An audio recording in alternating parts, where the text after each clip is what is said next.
अच्छा भाई, जो पहला क्वेश्चन है, if x power 2y is equals to under root of x 2y² + 2 find the value of y। इसको हम इस तरह से सॉल्व करेंगे कि हम लेफ्ट साइड पर तो x की पावर 2y रहने देंगे, राइट साइड पर अगर कहीं आपके पास अंडर रूट ऑफ x लिखा हुआ हो तो उसका मतलब होता है x की पावर हाफ। दूसरी बात यह है कि एक और मैथमेटिकल प्रॉपर्टी है कि अगर x की पावर a और इस पूरे की पावर b हो तो इसको आप लिख सकते हो x की power a multiplied by b। ठीक है, अब ये दो प्रॉपर्टीज़ अगर हम यूज़ करते हैं तो जो अंडर रूट ऑफ x है इसको हम लोग x पावर हाफ लिख सकते हैं और बाहर आपके पास 2y² + 2 लिखा हुआ। इसके बाद फर्दर इसको जब हम सॉल्व करेंगे तो x power 2y is equals to half जो है वो 2y² + 2 से मल्टीप्लाई होगा, तो हाफ जब 2y² से मल्टीप्लाई होगा तो बन जाएगा y², और फिर जब हाफ 2 से मल्टीप्लाई होगा तो बन जाएगा +1। और इसका मतलब ये हो जाएगा कि सॉल्व कर कर हमने दोनों चीज़ों को इस तरह से लिखा। अच्छा, एक और प्रॉपर्टी, अगर x की power a is equals to x की पावर b लिखा हुआ तो a जो है ना वो b के बराबर है, और अगर a b के बराबर है तो 2y is equals to y² + 1। अब 2y को लेफ्ट से राइट साइड पर अगर लेकर आते हैं तो 0 is equals to y² -2y +1 ऐसे हम लिख सकते हैं, या y² -2y +1 is equals to 0 भी लिख सकते हैं। फिर हम अपनी मिड टर्म को ब्रेक करेंगे। मिड टर्म को अगर हम ब्रेक करते हैं तो इसको हम लिख सकते हैं y² -y -y +1 is equals to 0। पहली दो टर्म्स में से y को कॉमन लेंगे तो y और ब्रैकेट में y -1, दूसरी दो टर्म्स में से -1 को कॉमन लेंगे तो अगेन y -1 ब्रैकेट में इज इक्वल्स टू 0, यानी कि y -1 into y -1 is equals to 0, y -1 का whole square is equals to 0, y -1 is equals to 0 या y is equals to 1। y की वैल्यू जो होगी वो 1 के बराबर होगी, जो y की वैल्यू होगी वो 1 के बराबर होगी। ठीक है, तो हमने पहले सवाल में ये 3 स्पेसिफिक प्रॉपर्टीज़ को यूज़ कर कर सवाल को सॉल्व किया है। इन 3 प्रॉपर्टीज़ को यूज़ कर कर हमने अपनी वर्किंग सारी करी है। अच्छा, जो सेकंड वाला क्वेश्चन है, factorise the expression 16x⁴ + 4x² y² + y⁴। अब देखो, एग्ज़ाम्स में अगर ऐसा कोई सवाल आएगा ना तो इसके फैक्टर्स बने हुए होंगे और आपको बताना होगा कि ABCD में से पॉसिबल आंसर क्या है। फैक्टराइजेशन के सारे रूल्स याद रखना और उनके फैक्टर्स बनाना और उसमें टाइम लगाना, एग्ज़ाम में इस तरह के क्वेश्चंस बहुत कम आते हैं। तो उसको किस तरह से टैकल करेंगे हम, आप यूँ करना कि x की वैल्यू जो है ना वो 1 ले लेना और y की वैल्यू लेट से 2 ले लेना। ऐसे एक एग्जाम्पल बताता हूँ और आप देखना कि 1 और 2 x और y की वैल्यूज़ हो तो इसका आंसर कितना आता है, और फिर ABCD ऑप्शंस में अगर x की वैल्यू 1 और y की वैल्यू 2 डालते हो तो आंसर कितना आता है। अगर आंसर सेम आ रहा है तो वो आपका पॉसिबल आंसर होगा। तो इस पर टाइम लगाने की ज़रूरत नहीं है, फैक्टराइजेशन के सवाल वैसे ही बहुत कम आते हैं। सी जो है इसमें लिखा हुआ है, on 1 August 2009 a supplier increase the price of a product by 25%। On August 15, 2009, he decreased the price by 16%. If the price of the product on 15 August 2009 is 63, what was the price on 31st of July 2009? देखो, 1 अगस्त वाले दिन supplier ने product की prices जो है वो 25% से increase करी है। सबसे पहले 1 अगस्त से पहले 31 जुलाई वाला दिन आता है। 31 जुलाई को एज्यूम कर लो कि जो प्राइस थी ना वो x थी। अब 1 अगस्त वाले दिन प्राइस अगर 25% से इंक्रीज़ हो रही है तो 1 अगस्त वाले दिन जो मेरी प्राइस हो जाएगी वो होगी x + 25% ऑफ x, यानी कि 1.25x। ठीक है, 25% से प्राइस बढ़ जाएगी, यानी कि अगर 31 जुलाई को प्राइस एक्स होगी तो 1 अगस्त को जो प्राइस है ना वो x प्लस 25% ऑफ x, यानी कि x plus 25% of x which is 1.25x हो जाएगी। ठीक है, उसके बाद क्या हुआ, on August 15 2009 he decrease the price by 16%, इससे प्राइसेस 16% से कम कर दी। अब अगर 16% से प्राइसेस कम हो गई हैं 15 अगस्त वाले दिन, 15 अगस्त वाले दिन अगर प्राइसेस 16% से कम हो जाती हैं तो 1.25x minus 16% of 1.25x, 1.25x में से आपने माइनस कर दिया 1.25x का 16%। अगर 1.25x में से 1.25x का 16% माइनस करते हो तो कितना बचता है?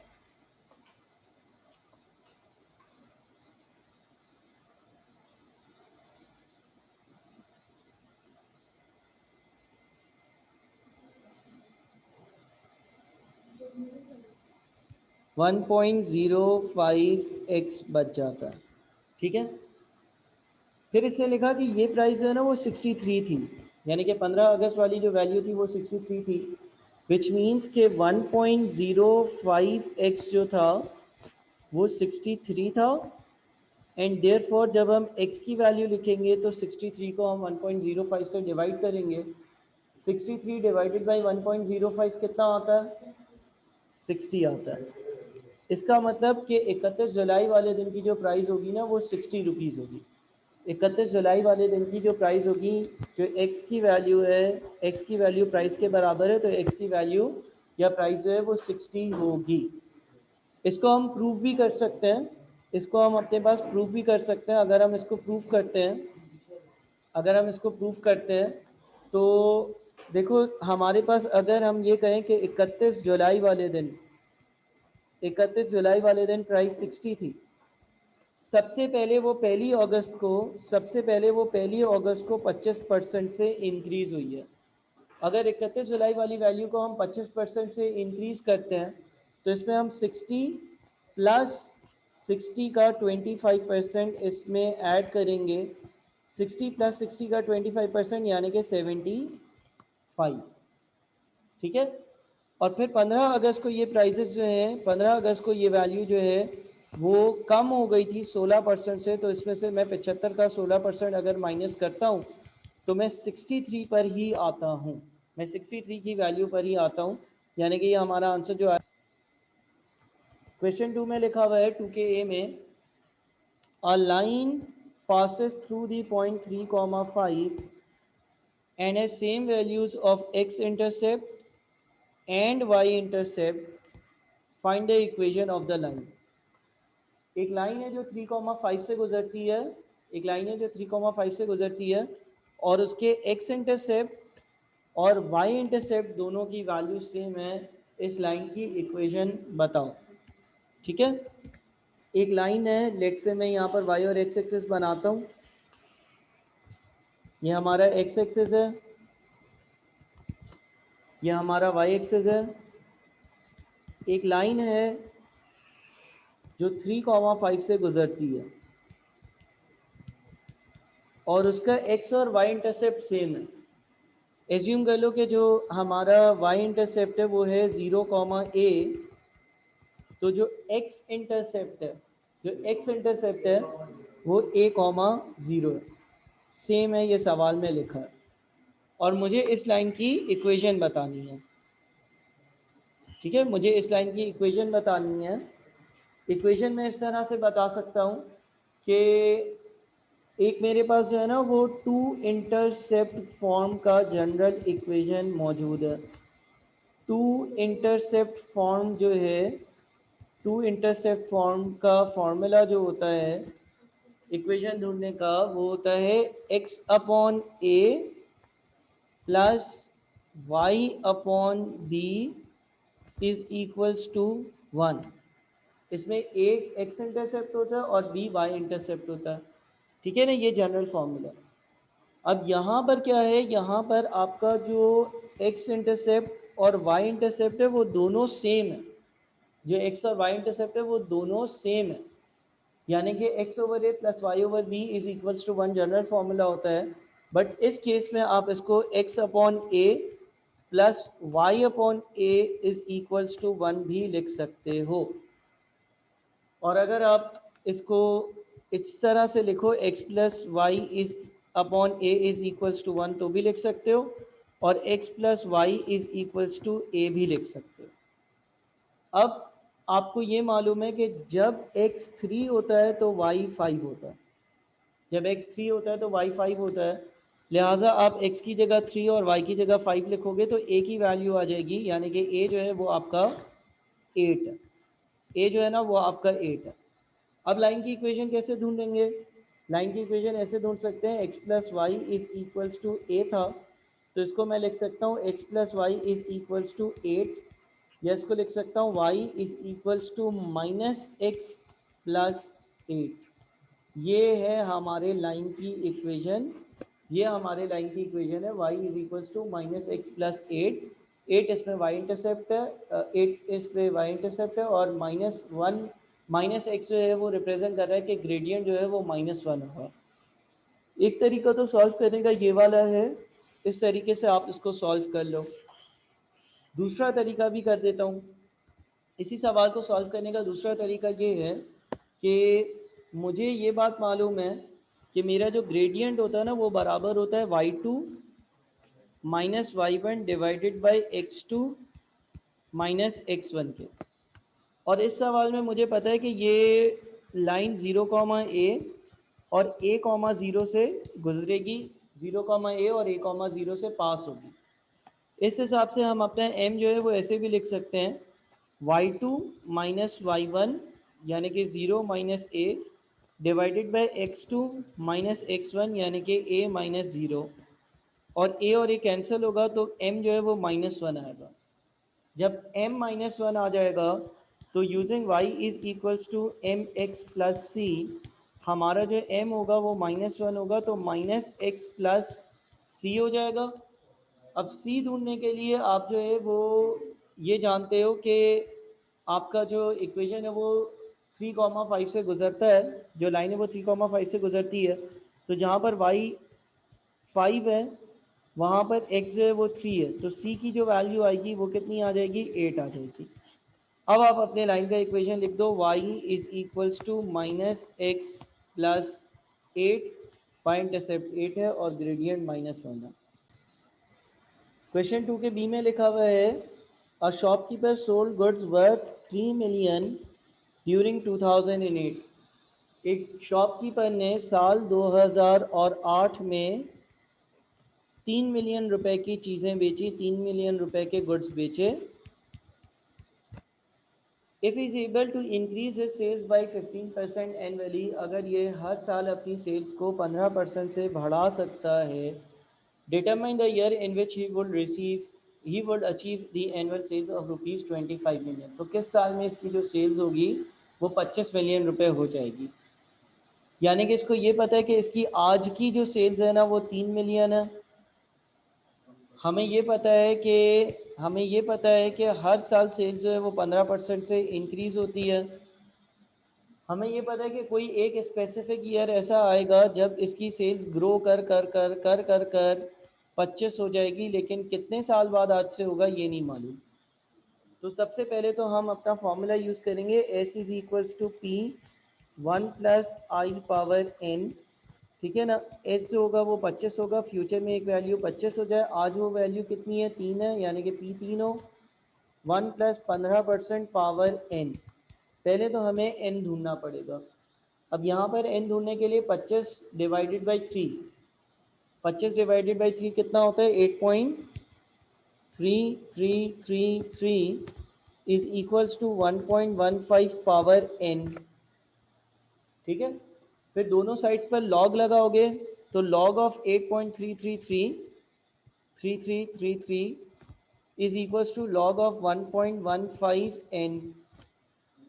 फिर एन पीछे कैसे आएगा? लॉग की एक प्रॉपर्टी होती है, लॉग बेस ए वाई की पावर बी अगर हो तो आप इसको b multiplied by log base a power base a y लिख सकते हो, यानी कि जो पावर वाली चीज़ है वो पीछे आ सकती है। तो मैं इसको फर्दर कैसे लिख सकता हूँ? मैं इसको फर्दर लिख सकता हूँ log of 8.3333 is equals to n multiplied by log of 1.15। फिर n कैसे आएगा? n आ जाएगा हमारा log ऑफ 8.3333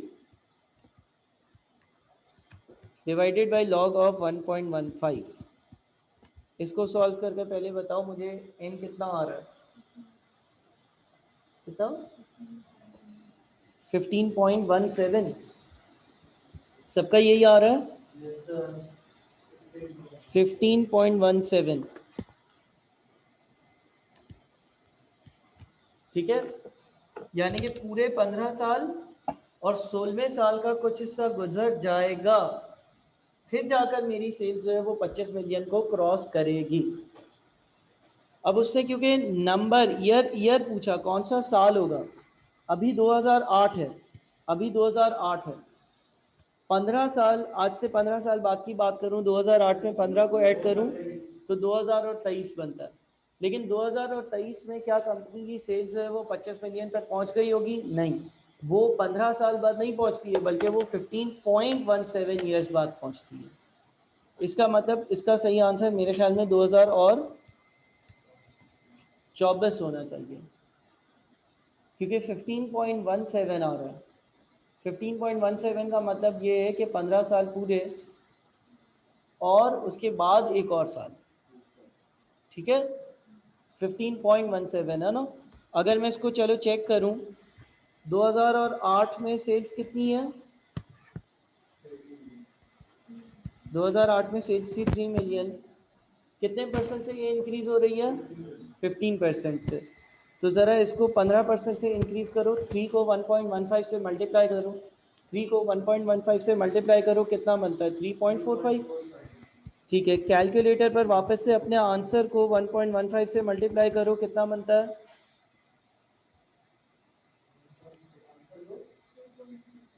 अगला 3.45 को अगर मैं 1.15 से मल्टीप्लाई करूं तो 3.96। ठीक है, उसके बाद फिर वापस से इसको 1.15 से मल्टीप्लाई करो, 4.56। फिर वापस से मल्टीप्लाई करो, वापस से मल्टीप्लाई करो, 6.03। फिर वापस से मल्टीप्लाई करो, 6.93। फिर वापस से मल्टीप्लाई करो, फिर वापस से मल्टीप्लाई करो, 9.17। फिर वापस से मल्टीप्लाई करो,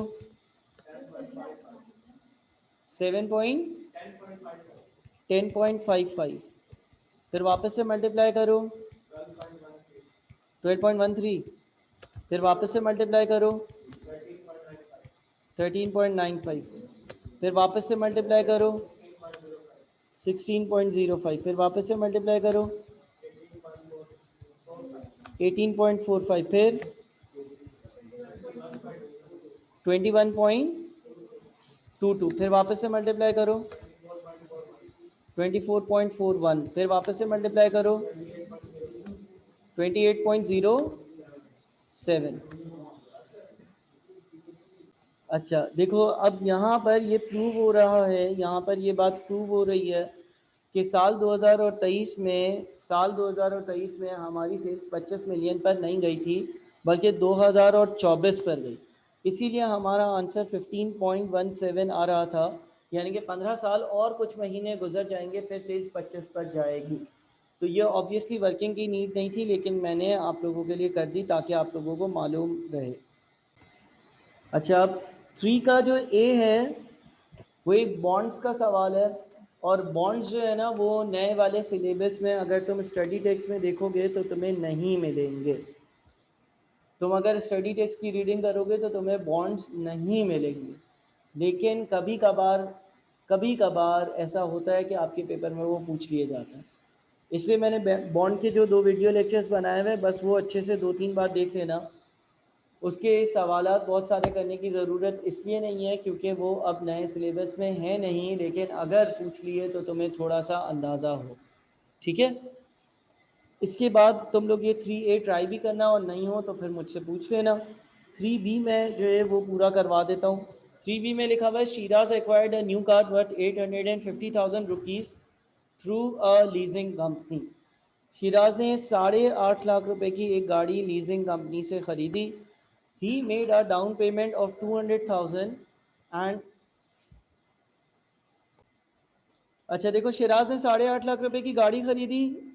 शिराज ने 8.5 लाख रुपए की गाड़ी खरीदी, लेकिन उसमें से 2 लाख रुपए की उसी वक्त डाउन पेमेंट कर दी। कैश प्राइस में से मैं डाउन पेमेंट को कर देता हूँ माइनस। कैश प्राइस 8.5 लाख रुपए है, जो डाउन पेमेंट है ना वो 2 लाख रुपए है। एंड आगे लिखा हुआ है and has agree to pay the remaining amount in 10 equal semi annual installments. The leasing company will charge interest at 19% per annum over the lease term. You are required to find the amount of semi-annual installments and total amount of interest that Shiraz will pay over the term of the lease. Siraj ने 8.5 लाख रुपए की गाड़ी खरीदी, 2 लाख रुपए उसने उसी वक्त पे कर दिए, यानी कि 2 लाख रुपए हो गई डाउन पेमेंट। बाकी 6.5 लाख रुपए जो बच गया उसका इसने लोन ले लिया, जिसकी ये किस्तों में रीपेमेंट करेगा। और हमें ये मालूम है कि लोन की अमाउंट जो होती है वो प्रेजेंट वैल्यू ऑफ रीपेमेंट्स के बराबर होती है। ठीक है, अब ये रीपेमेंट्स कितनी कर रहा है ये देखते हैं। ये जो है किस्तें पे कर रहा है 10 और 6 महीने पर किस्तें होंगी, यानी कि 5 साल की बात हो रही है। ठीक है, 5 साल की बात हो रही है, 10 किस्तें होंगी, 10 किस्तें होंगी, इक्वल किस्तें होंगी और 6 महीने पर होंगी, यानी कि 5 साल में ये किस्तें पे कर रहा होगा, हर साल 2 किस्तें, 19% का रेट होगा। तो इसका मतलब ये हो गया कि हम अपना डायग्राम अगर कंप्लीट करेंगे तो उसमें ईयर 0 के बाद ईयर नंबर 1 आएगा, ईयर नंबर 2 आएगा, ईयर नंबर 3 आएगा, ईयर नंबर 4 आएगा, ईयर नंबर 5 आएगा।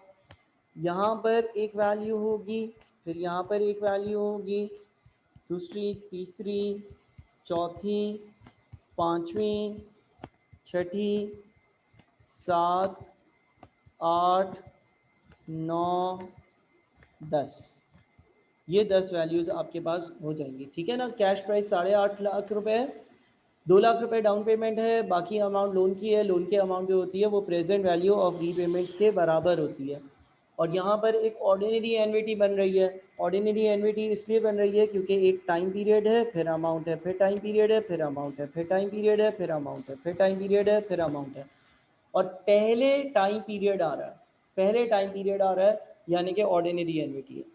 अगर लोन का कोई भी केस हो और उसमें ना भी लिखा हुआ हो कि कौन सी एनविटी है, तो ऑर्डिनरी एनविटी ही होगी, इसलिए क्योंकि पहली किस्त आप कुछ टाइम पीरियड बाद पे करोगे।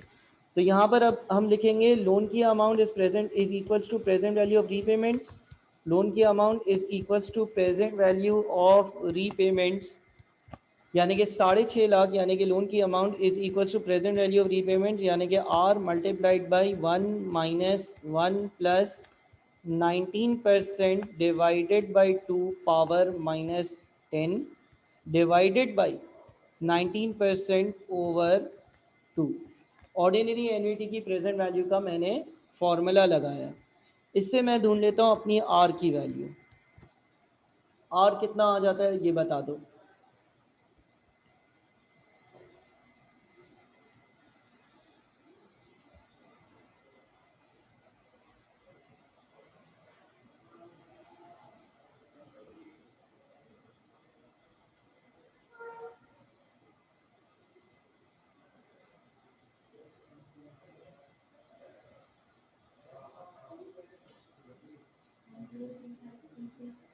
103,536, ठीक है, इतना रहने देते हैं। 103,536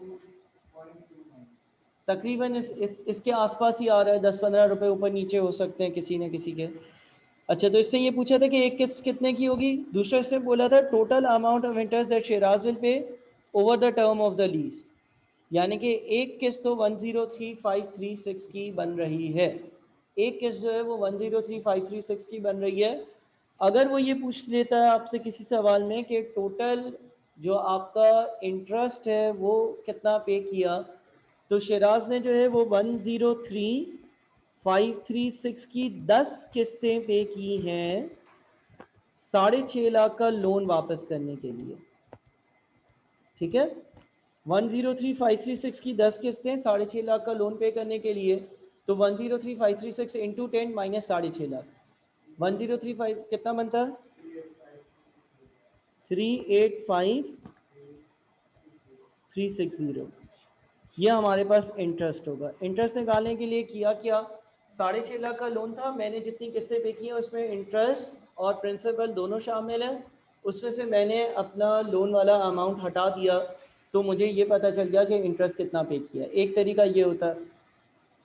दूसरा ये भी तरीका कर सकते हो कि भाई अगर मैं गाड़ी कैश पर ख़रीदता तो टोटल कितने पे कर रहा होता, 8.5 लाख। और अगर मैं क्रेडिट पर ख़रीद रहा हूँ, अगर मैं क्रेडिट पर ख़रीद रहा हूँ, अगर मैं किस्तों पर ख़रीद रहा हूँ, तो टोटल कितने पे कर रहा हूँ, 2 लाख एक जगह पर, और 103,536 की 10 किस्तें ये पे कर रहा हूँ। तो आप इन दोनों का डिफरेंस ले लो, 8.5 लाख का और 2 लाख प्लस 103,536 इंटू 10 का डिफरेंस ले लो, इससे भी आपका आंसर सेम आएगा 385,360। लास्ट, कभी कभार सवाल जो है ना वो एक और चीज़ आपसे पूछता है, और ये पूछता है कि बताओ कैश पर गाड़ी ली, सॉरी क्रेडिट पर गाड़ी ली, तो टोटल कितना अमाउंट पे किया। क्रेडिट पर गाड़ी ली तो टोटल कितना अमाउंट पे किया। तो जब ऐसा सवाल आया कि टोटल कितना अमाउंट पे किया, तो 103,536 10 बार पे किए और 2 लाख रुपए जो है उसकी डाउन पेमेंट पे करी, कितना आएगा? ये 103,536 दो तीन बच्चों का आ रहा है ना, सही है ना? थोड़ा बहुत डिफरेंस हो तो चलता है। ये कितना आता है? 123,530। ये तब लिखते जब वो ये पूछता कि टोटल कितना अमाउंट पे किया।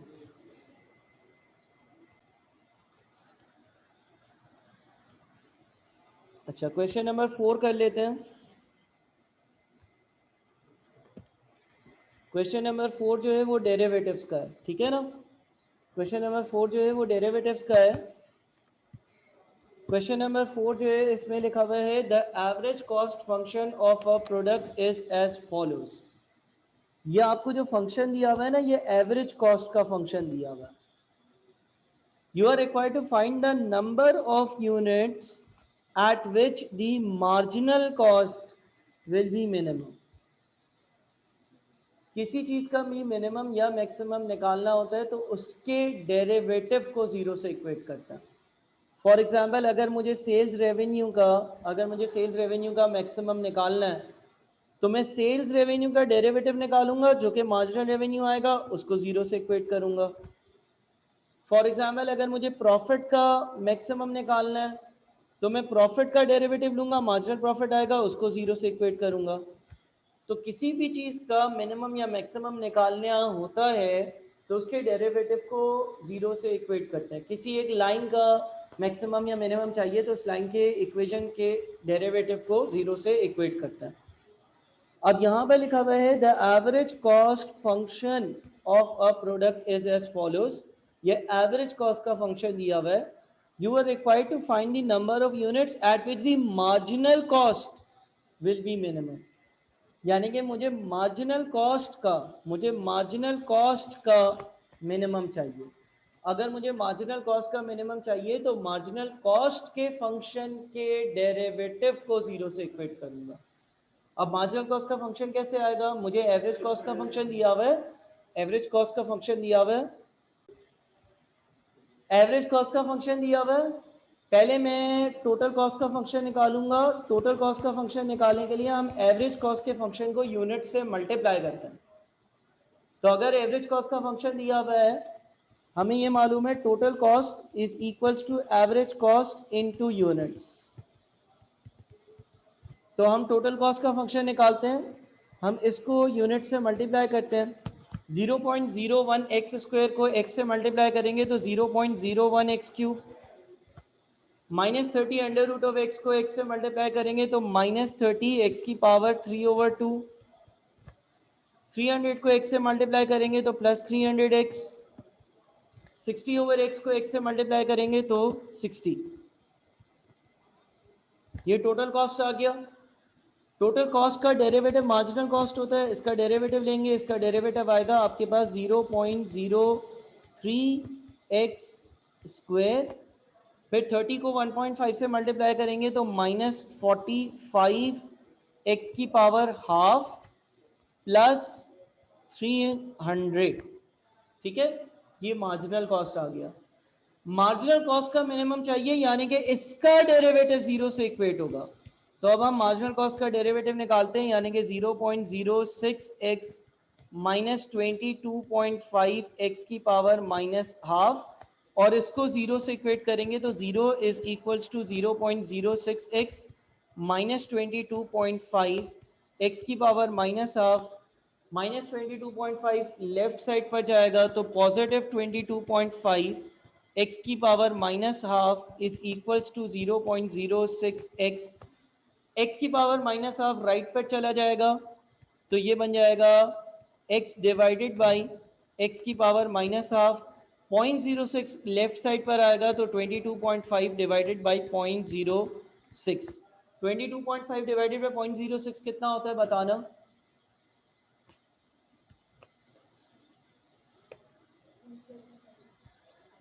तो 375 इज इक्वल्स टू x की पावर 3/2, और x कितना होगा, x हो जाएगा आपका 375 की पावर 2/3। पहले इसको सॉल्व कर लो फिर डिस्कस भी करते हैं। x की पावर 2/3 कितना होगा बताओ, 53 या 54 के आसपास, कितना, 52। ये आपका फाइनल आंसर होगा।